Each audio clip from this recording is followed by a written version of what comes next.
Welcome. I have 10 more vocabulary words for you. We're looking at chapter 9 of the book, Vocabulary Power 3. And the first word for this chapter is annual. Annual. For the Spanish speakers, this might be a little easy to see the connection here with its definition, but let's go ahead and practice the spelling and pronunciation. Annual. A, N, U, A, L. A, N, U, A, L. Annual. This is a word that we use to describe something that happens every year. So you can think about the word for year in Spanish and how that relates to this word. Something that happens every year.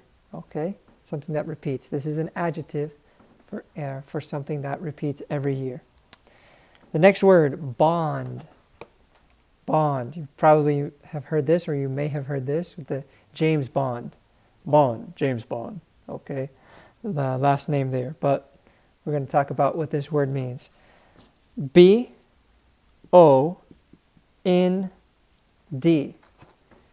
B-O-N-D. Bond. Bond.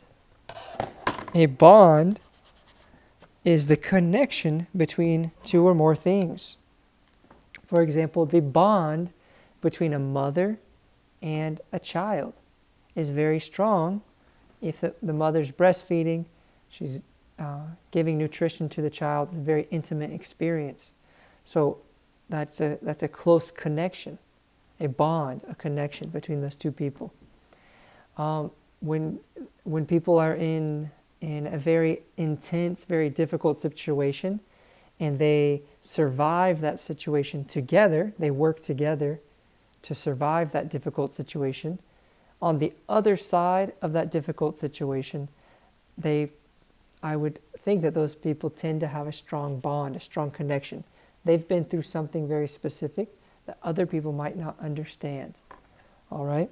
The same could be true for a positive situation, something so good and amazing. Imagine you went to the concert of your favorite artist and you met somebody that night who also loves that artist, and you became friends and you started talking on a regular basis.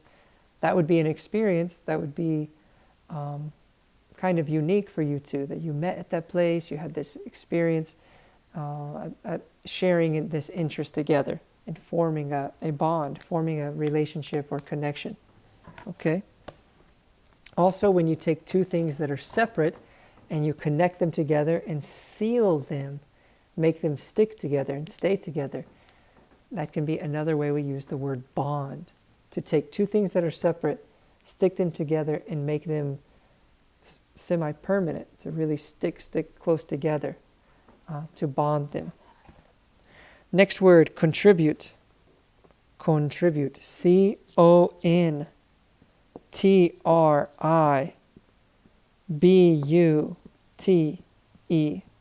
C-O-N-T-R-I-B-U-T-E.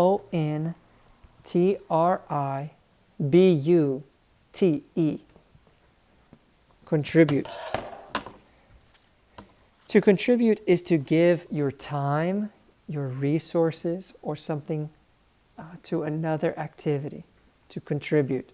So imagine, let's say, I don't know, your church is trying to send money to another country to help with a special project, and you say, okay, I would also like to give some of my money to that project. You can contribute with your resources. Or imagine you say, I would like to go. I would like to go and physically be in the other country helping with that contract, with my hands, with my time, with my mind. That would also be to contribute. Okay, number 4, expand. E-X-P-A-N-D.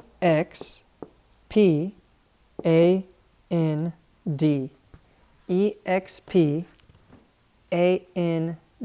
Expand. This is to make something larger, to expand.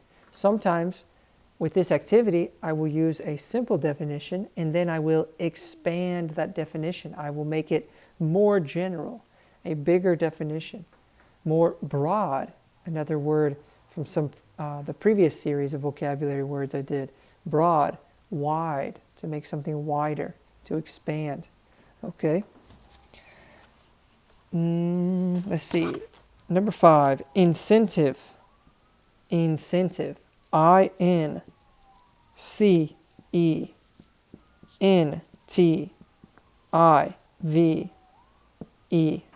I-N-C-E-N-T-I-V-E.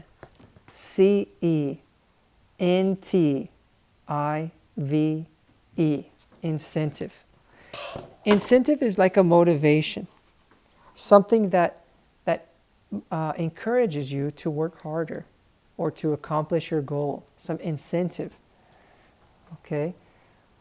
And that, like with learning English. With learning English, you may have many incentives, many motivations for learning English. Maybe it's for your family. You want to communicate with your children who may already speak English and have questions about their school and their homework. Maybe that's one incentive. Another could be at your job. Maybe your boss says that you can have a special promotion or a higher pay if you improve your English skills. Those could all be incentives. All right? And number 6, modify. Modify. Modify. M-O-D-I-F-Y. M-O-D-I-F-Y. Modify. This is a word that simply means to change something. To make a change. Modify. There's the noun form, modification. Modification. And this is the verb, modify. To modify. To make a change. To edit something in some way. Number 7, presume. Presume. Presume. P-R-E-S-U-M-E.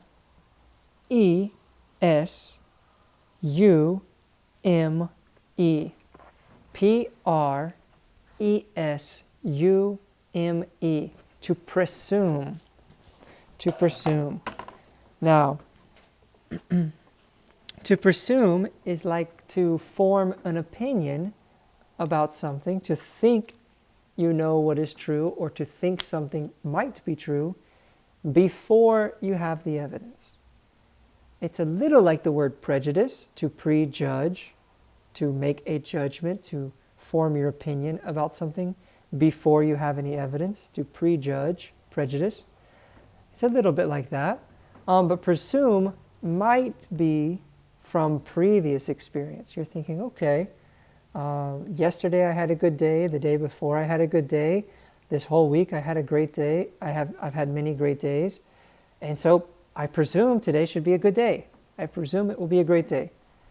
I don't have any reason to think it would not be, so I think it's going to be a great day. You're making your opinion, you're forming some opinion because of previous experience or previous evidence, even though you're not sure yet. You don't know what will happen today in this time. Or let's say with the Marvel movies. You know, if you like the Avengers and Spider-Man, when the next movie comes out, if you think, well, I've loved every movie by Marvel I've seen before, I've loved all of the Avengers movies, I presume I will like this next movie. You don't know, you have not seen it yet, but you're thinking, well, because of this previous evidence, I think I will like it. And number 8, subsequent. Subsequent. S-U-B-S-E-Q-U-E-N-T.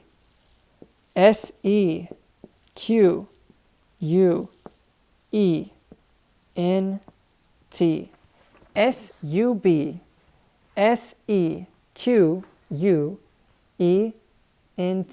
Subsequent. Subsequent. This is a word that we use for something that comes next. It comes after, in a sequence, in a progression. So you're looking at what happened first, what was the subsequent thing, what was next. I made a video with vocabulary from chapter 8. This is the vocabulary chapter 9. This is the subsequent chapter. Chapter 9 comes after chapter 8. The subsequent video to this video would be chapter 9. That would be the next video, subsequent. All right, and word number 9 from this chapter, ultimate. Ultimate. Ultimate. U-L-T-I-M-A-T-E.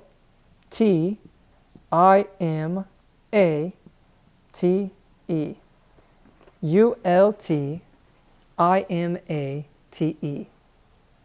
Ultimate. Ultimate can mean many things, like the version of this word in Spanish. It could mean the last of something, the ultimate, the final of something. But we also use it in English to mean it's the best of something, the ultimate, the number one best version. Okay? It can be used in those ways. All right. It could be the last and the best of something. The last or the best of something as well. Number 10, widespread. Widespread. W-I-D-E-S-P-R-E-A-D.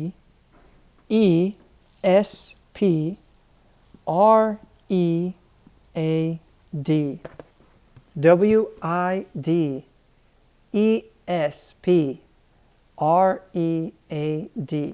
Widespread. This is a word that you could break down. Wide, like the word broad, wide. Spread, to be distributed in many different places, or to pass from one place to many other places. Like when you take peanut butter, you have peanut butter in the jar, you take it on the knife, put it on the bread, and you spread the peanut butter on the bread. Widespread is something that's just saying that it is passed on, it is distributed in many different places.